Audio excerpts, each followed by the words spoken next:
প্রধানমন্ত্রী নরেন্দ্র মোদীর সঙ্গে সাক্ষাৎ করতে 17ই ডিসেম্বর রবিবার দিল্লি যাচ্ছেন মুখ্যমন্ত্রী মমতা বন্দ্যোপাধ্যায়। তার সঙ্গে ওই দিনই দিল্লি যাচ্ছেন তৃণমূলের সেকেন্ড ইন কমান্ড, থাকবেন ডায়মন্ড হারবারের সাংসদ অভিষেক বন্দ্যোপাধ্যায়ও। রবিবার বেলা 3:30টায় দিল্লির বিমান ধরবেন তিনি। 19শে ডিসেম্বর জোট ইন্ডিয়ার স্টিয়ারিং কমিটির বৈঠক রয়েছে। 14 জনের এই কমিটিতে আছেন অভিষেক বন্দ্যোপাধ্যায়ও। সেই বৈঠকে মঙ্গলবার যোগ দেবেন তিনি। এরপর 20শে ডিসেম্বর সকাল 11টায় নরেন্দ্র মোদীর সঙ্গে সাক্ষাৎ করবেন মমতা বন্দ্যোপাধ্যায়।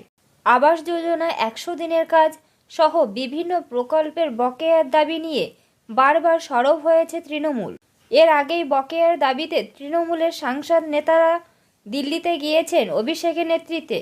ধর্ণা প্রতিবাদের মুখর হয়েছে রাজধানী। অভিষেক সহ একাধিক তৃণমূল সাংসদকে আটকও করা হয়। এবার বকেয়ার দাবিতে প্রধানমন্ত্রীর সঙ্গে সাক্ষাৎ করতে চলেছেন মমতা, সঙ্গে অভিষেক সহ সংসদের এক প্রতিনিধি দল।